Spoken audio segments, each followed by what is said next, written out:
Bonjour, c'est Ursule encore. On est le 1er juillet 2025. Alors je viens sonner la trompette aujourd'hui encore. Et je viens proclamer le retour de notre Seigneur Jésus-Christ. Amen. Alléluia, soyons tous bénis, soyons remplis de sa joie. Amen. Alors, tu es un arbre planté. Amen, tu es un arbre planté. Apocalypse 2. Alors, Apocalypse 22, le verset 2, excusez-moi. Puis il me montra un fleuve d'eau vive, brillant comme du cristal, qui jaillissait du trône de Dieu et de l'agneau. Au milieu de la place de la cité et des deux bras du fleuve est un arbre de vie produisant 12 récoltes. Chaque mois, il donne son fruit. Et son feuillage sert à la guérison des nations. Amen.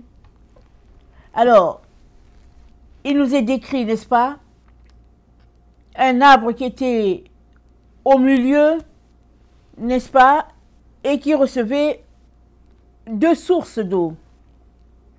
Et ces sources, n'est-ce pas, étaient des sources brillantes comme du cristal. L'une jaillissait de Dieu, l'autre jaillissait de Christ. Amen. Alors, nous sommes informés, n'est-ce pas, qu'un arbre planté près d'un courant d'eau a une façon de fonctionner. Amen. Un arbre planté près d'un courant d'eau fonctionne d'une manière assez spéciale. Le psaume 1 nous le décrit. Le psaume 1, ça dit ceci. Heureux l'homme qui ne marche pas selon le conseil des méchants, qui ne s'arrête pas sur la voie des pécheurs, qui ne s'assied pas en compagnie des moqueurs, mais qui trouve son plaisir dans la loi de l'Éternel et qui la médite jour et nuit. Il est comme un arbre planté près d'un courant d'eau, qui donne son fruit en sa saison, et dont le feuillage ne se flétrit point. Tout ce qu'il fait lui réussit. Amen. Une personne, n'est-ce pas, un arbre planté près d'un courant d'eau, a une façon de se comporter, c'est toujours verdoyant, c'est un arbre en santé. Amen. Et Dieu te dit que tu es un arbre. Et tu es planté près, n'est-ce pas, du courant d'eau qui est Jésus. Et tu devrais porter du fruit.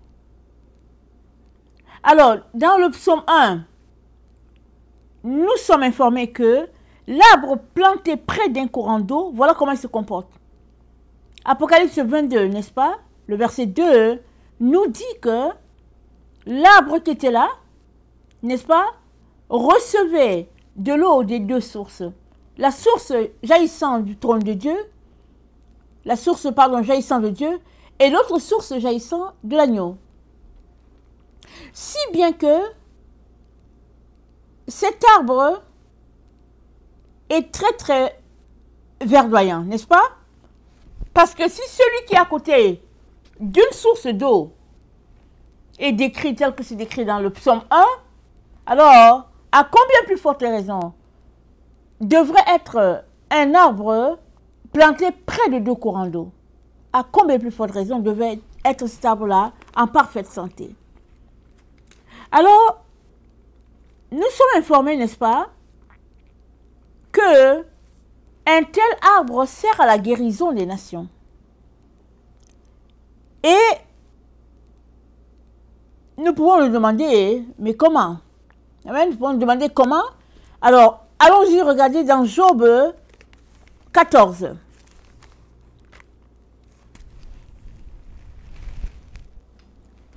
Job 14, le verset 9 dit ceci. Un arbre reverdit à l'approche de l'eau.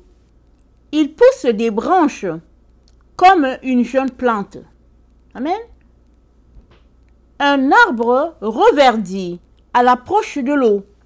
Il pousse des branches comme une jeune plante. Alors, tu as un arbre planté à côté d'une source d'eau. Et ici, dans Apocalypse 22, tu es alimenté par deux sources d'eau.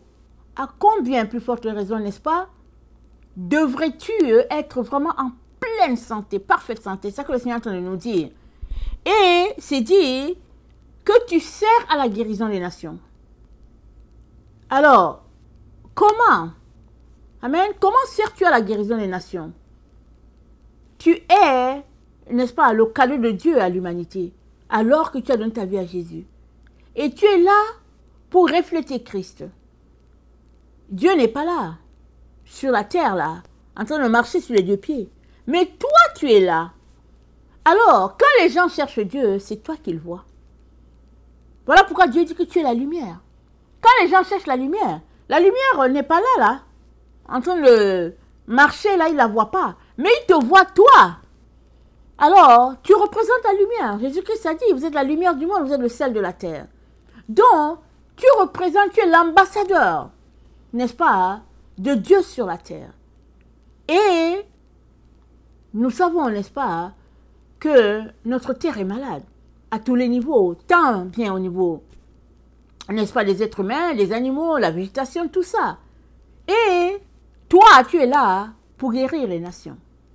Parce que Dieu a mis en toi tout le nécessaire pour que les nations puissent être guéries, bénéficiant, n'est-ce pas, des attributs de Dieu qui sont en toi, et ainsi, le monde sera aussi béni. Amen. Les attributs, n'est-ce pas, de notre Seigneur Jésus sont en toi. Maintenant, tu vas manifester cela, n'est-ce pas, que le Seigneur t'aura donné comme don. Et maintenant, il faudrait aussi que ta vie soit une vie d'intimité, de proximité avec le Seigneur. Et les choses, n'est-ce pas, iront par elles-mêmes. Alors, étant, n'est-ce pas, une source de guérison pour les nations, il est important que tu puisses te connecter, n'est-ce pas, à Jésus-Christ qui est la source. Parce que sinon, rien ne se passera. Or, Dieu compte sur toi, n'est-ce pas, pour pouvoir bénir tous ceux-là qui sont autour. Et Apocalypse 22, le verset 3 le confirme si bien, c'est dit, il n'y aura plus de malédiction. N'est-ce pas? Dans la cité de Dieu, il n'y aura plus de malédiction. Ça veut dire que tu es une bénédiction pour tout le monde. Il n'y a pas quelque chose de maudit, n'est-ce pas, qui traîne là, dans la cité de Dieu. Tout est bénédiction, tout est gloire. Maintenant, est-ce que tout ce qui est décrit là, c'est ça que tu expérimentes? Amen. Est-ce que tu expérimentes que tu es une source de guérison pour les autres? Est-ce que tu expérimentes que tu es un arbre verdoyant, n'est-ce pas, portant des fruits? Qu'est-ce que tu es en train d'expérimenter? Peut-être es-tu en train d'expérimenter le contraire. Si bien que tu ne te vois pas refléter tous ces attributs-là que Jésus-Christ dit que tu es. Mais prends ce que Jésus-Christ dit de toi. Et par la foi, n'est-ce pas, possède ce que Jésus-Christ t'a donné. Parce que un arbre, n'est-ce pas, verdoyant, est appelé à produire des fruits et à bénir tous ceux-là qui sont autour.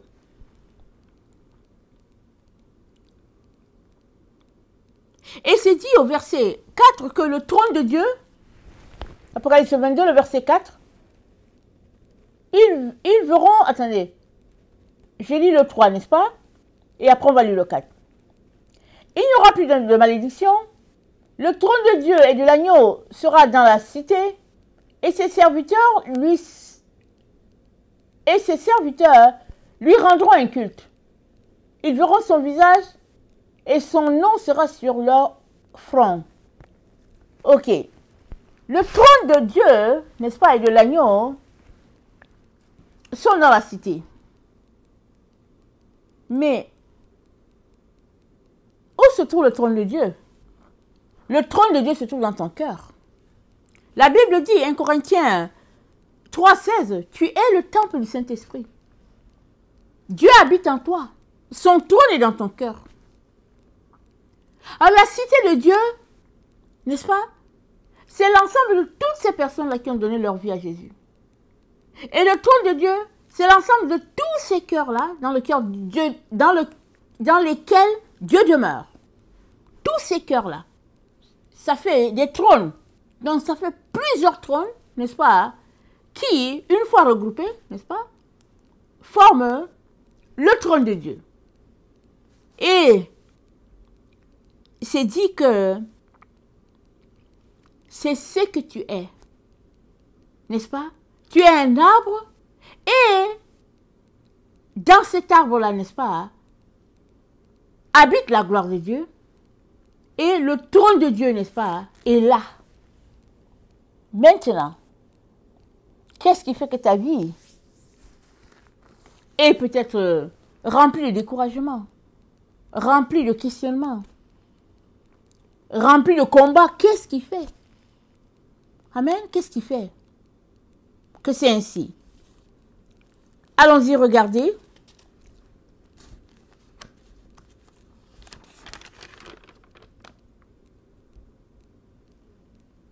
Dans Apocalypse 22, le verset 6.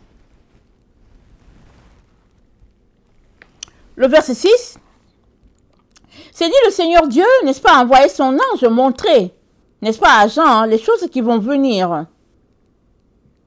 Alors, il dit, ce sont des paroles certaines et véritables. Et Dieu a envoyé l'ange pour montrer ça à Jean. Maintenant, si tu crois aux paroles, n'est-ce pas, tu vas mener une vie qui va amener, n'est-ce pas, ce que Dieu a déclaré sur toi à l'existence. Mais si tu ne crois pas, rien ne va se passer. Parce que tu opposes ce que Dieu est en train de faire. Alors, c'est à toi de croire. Et on peut faire cette prière, n'est-ce pas, qu'a fait une personne, la personne a dit à Jésus, je crois Seigneur, viens en aide à mon incrédulité. Souvent, il nous arrive d'être incrédules.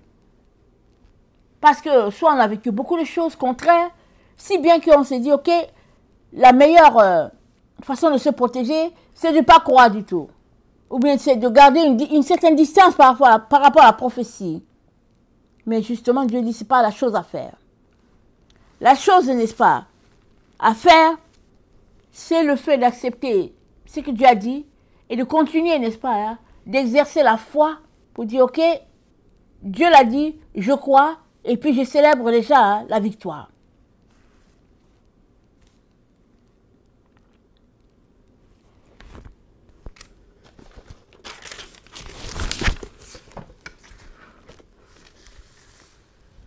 L'autre élément, n'est-ce pas, qui fait que tu ne manifestes pas souvent ces choses-là, ou bien que tu ne le manifestes pas du tout, c'est que Dieu a dit, ce sont les hommes qui seront un signe.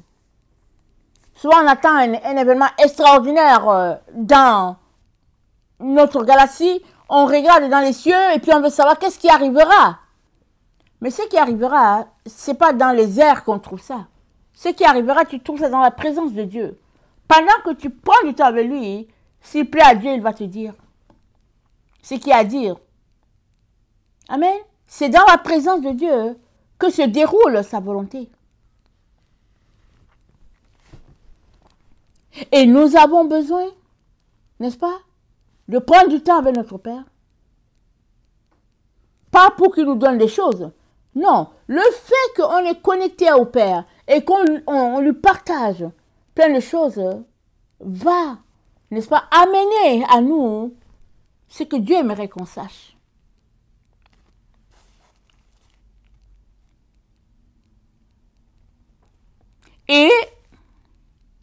ne peux pas te déroger de ce que Dieu a dit que tu es. Il a dit que tu es la lumière. Il dit que, n'est-ce pas, tu es le sel de la terre. Il dit que tu es un arbre, tu es une source de bénédiction pour plusieurs. Alors, tous ces attributs-là, on les saisit par la foi et puis on dit, ok Seigneur, tu dis que je suis un arbre. Seigneur, combien suis-je verdoyant? Seigneur, aide-moi, parce que quand je me regarde, je vois que je ne suis pas un arbre. Parce que les choses que je fais sont terribles. Seigneur, viens en aide à mon incrédulité. Et au fur et à mesure, n'est-ce pas, qu'on avance dans notre apprentissage avec le Seigneur, on finit par devenir ce qu'il a dit qu'on est. Un arbre verdoyant près d'un courant d'eau. Amen. Zacharie 3, le verset 8. Écoute, Josué, grand prêtre, toi et tes collègues qui siègent devant toi, car ces hommes constituent un présage, c'est-à-dire un signe. Voici, je fais venir mon serviteur Germe. Je vais m'arrêter là. Alors le Seigneur nous informe, n'est-ce pas, que les humains, les êtres humains, seront des signes. Et les signes, quel type de signes? Des signes pour faire avancer son plan, pour faire réaliser ce qu'il a prévu de réaliser. Et quand il dit que tu es un arbre, n'est-ce pas, il est en train de faire la comparaison, n'est-ce pas, de ta vie comme la vie d'un arbre, et puis l'arbre avec toutes les fonctions.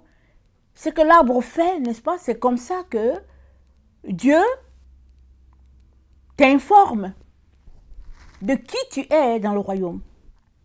Maintenant, c'est aussi par toi qu'il va passer pour révéler sa gloire aux gens qui ne le connaissent pas.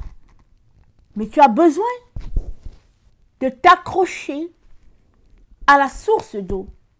Parce qu'un arbre qui n'a pas d'eau, il dessèche. Un arbre qui n'a pas de racines, il dessèche pareil. Donc, tu es connecté à la racine qui est Jésus. Jésus, c'est la racine. C'est là-bas que tu tires tout. Mais tu as besoin d'eau. Tu as besoin, n'est-ce pas, de dégager du temps, d'utiliser ta volonté, n'est-ce pas, pour aller dans le sens de ce que Dieu veut. Et tu as besoin, n'est-ce pas, de rejeter tout ce qui est du monde afin d'avancer, n'est-ce pas, dans ce que Dieu a pour toi. Et c'est dit, ses serviteurs le serviront et verront sa face. Au fait, tu es la face de Christ pour ton entourage. Parce que les gens ne voient pas Dieu, ils ne voient pas Christ.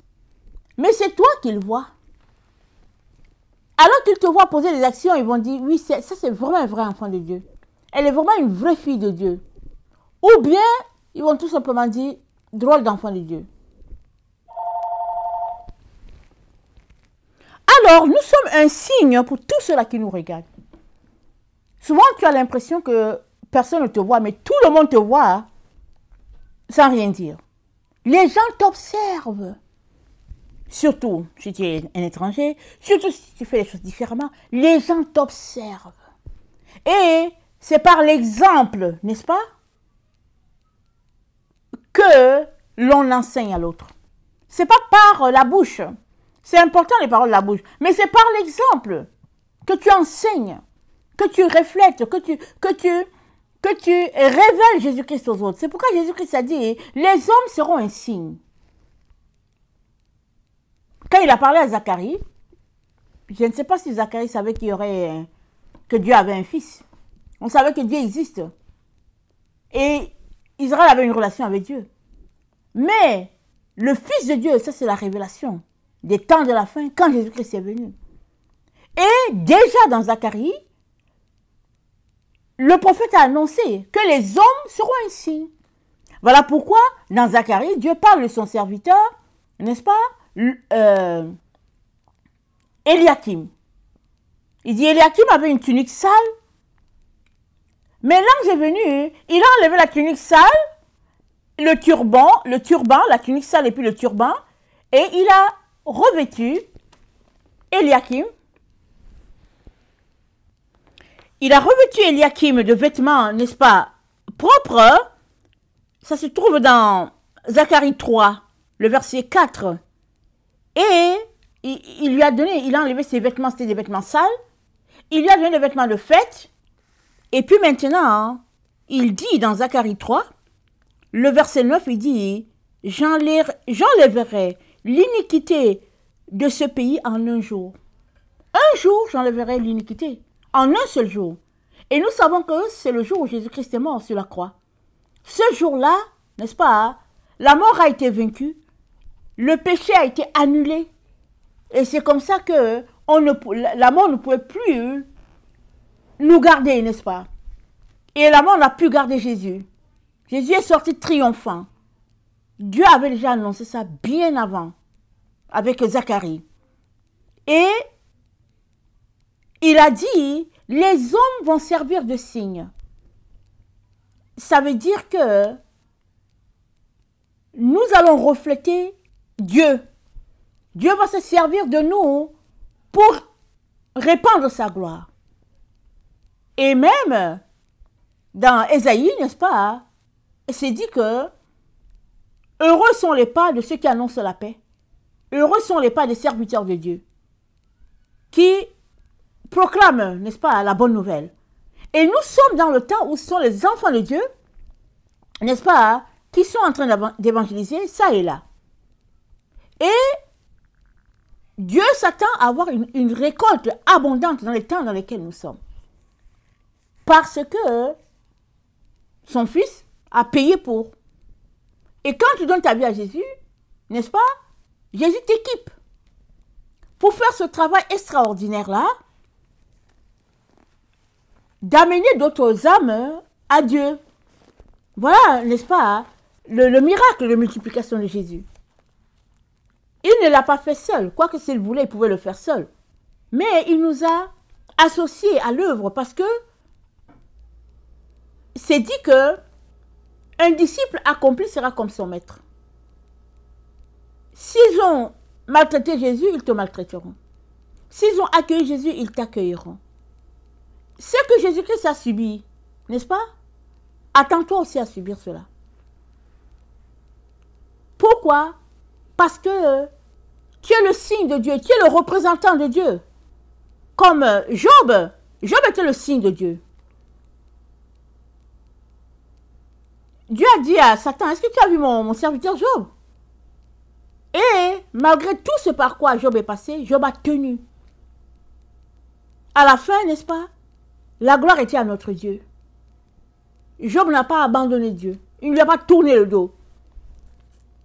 Et nous fonctionnons, n'est-ce pas, encore dans cette dynamique-là, dans le temps dans lequel nous sommes. Parce que c'est ça que Dieu a prévu. Si tu dis que tu es de Dieu et que tu lui as donné ta vie et tu es rempli par le Saint-Esprit, n'est-ce pas? Tu as besoin de décider, n'est-ce pas, de laisser certaines choses tomber. Les choses viles, tu as besoin de les laisser tomber. De faire une séparation entre les choses sacrées de Dieu et les autres choses qui te distraient. Tu as besoin de faire cette séparation-là. Alors que tu fais cette séparation et que tu te connectes à la source qui est Jésus, alors toi aussi tu seras une source pour plusieurs. Alors que tu te connectes à l'arbre qui est Jésus, alors toi aussi tu seras un arbre, n'est-ce pas, pour plusieurs. Produisant beaucoup de fruits. Et Jésus-Christ a dit, quiconque produit beaucoup de fruits, je les monte afin qu'ils produisent encore plus de fruits. Pourquoi? Pour guérir les nations. Pour les restaurer. Pour les amener à la connaissance de la vérité. Pour que les écailles tombent des yeux des gens. Et que les gens sachent que, tiens, c'est lui notre Seigneur. Ce n'est pas une affaire de religion. C'est une affaire, n'est-ce pas, de relation, un à un avec ton Seigneur. Amen. Tu es une source de bénédiction. Que cela soit bien enregistré. tu es une source de bénédiction. Dieu ne veut que t'équiper, mais il ne peut pas te forcer. Tu as besoin de te rendre disponible pour pouvoir faire, n'est-ce pas, ce que Dieu attend de toi. Et ouvrir cette source-là pour que cela puisse jaillir dans les cœurs de tous ceux-là qui te connaissent, de tous ceux-là qui t'écoutent, de tous ceux-là qui te voient. Parce que tu es un signe. Amen. Tu es le temple de Dieu. Et quand, n'est-ce pas, la gloire de Dieu se manifeste, ça ne tombe pas de nulle part. La gloire de Dieu se manifeste, c'est encore les êtres humains, n'est-ce pas, que Dieu utilise. Rappelons-nous. Quand, à la première Pentecôte, il y a eu 3000 personnes de converties, c'est parce que Dieu a utilisé les disciples qui étaient là, et puis les gens ont accouru pour entendre ce qui se passait. Parce que les disciples étaient un signe pour Jérusalem, la Samarie et tout le monde autour. Amen. Tu es la réponse de Dieu à la prière de plusieurs personnes. Tu es la réponse de Dieu. Mais si tu ne te rends pas disponible, voilà, ce sera juste des questionnements. Amen. Tu as été, n'est-ce pas, créé à la gloire de Dieu, équipé pour la gloire de Dieu. Il est donc important, alléluia, que tu décides de grandir. Amen. Un bébé ne décide pas. Il grandit, c'est tout. Un jour, il vient au monde et puis on le voit grandir. Il ne décide pas et puis il grandit. Pour ce qui est de la maturité spirituelle, tu as besoin de vouloir grandir. Si tu ne veux pas grandir, Dieu ne va pas te forcer. À tes premiers pas, il va, n'est-ce pas, mettre toute la structure, tout le nécessaire pour que tu puisses grandir. Mais à un moment donné, si tu refuses, tu piétines, l'évidence sera là même que, voilà, tu ne veux pas. Et le Seigneur n'aime pas ça. Amen. Il n'aime pas ça, il n'aime pas te tourner le dos pour dire, ok, je ne veux pas le forcer. Nous avons donc besoin, chers frères et chères sœurs, de prendre possession de notre héritage. Puisque Dieu a dit que nous sommes un signe, n'est-ce pas, pour les nations, par nous, il va guérir les nations. Il est donc important, n'est-ce pas, qu'on prenne au sérieux notre rôle, notre responsabilité. Et dans ce gros rôle-là que Dieu nous a donné, il y a les tâches de manière spécifique pour chacun. Il va te dire à quoi, n'est-ce pas, il t'a appelé de manière spécifique, et puis il va t'orienter, n'est-ce pas, pour que tu puisses faire ce que tu es appelé à faire. Amen. Que le Seigneur bénisse sa parole, et que nous ne nous lassions pas de chercher sa présence. La présence du Seigneur se poursuit. C'est-à-dire, tu soupires à la présence du Seigneur, mais tu vas, n'est-ce pas, à la recherche de la présence du Seigneur. Ça ne tombe pas comme ça en banc sur toi, non. Ton désir d'être intime à Dieu, n'est-ce pas, va amener la présence de Dieu, parce que la présence de Dieu, c'est Dieu lui-même. Mais tu as besoin de le vouloir. Tu as besoin d'exercer ta volonté. Et le Saint-Esprit ne sera né. Le Saint-Esprit va juste, n'est-ce pas, mettre le cachet. Parce que c'est ça que le Saint-Esprit aime. Il est là pour ça, pour nous conduire dans toute la vérité. Il est là pour prendre ce qui est à Dieu, ce qui est au Fils pour nous enseigner. Il est là pour ça. Mais tu as besoin de le vouloir. Parce que Dieu nous a donné le libre arbitre.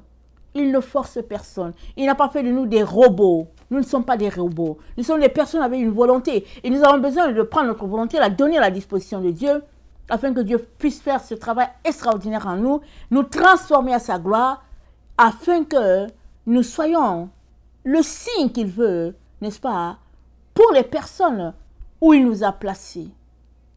Amen. Que sa gloire, n'est-ce pas, réside sur chacun d'entre nous. Amen et alléluia. Amen.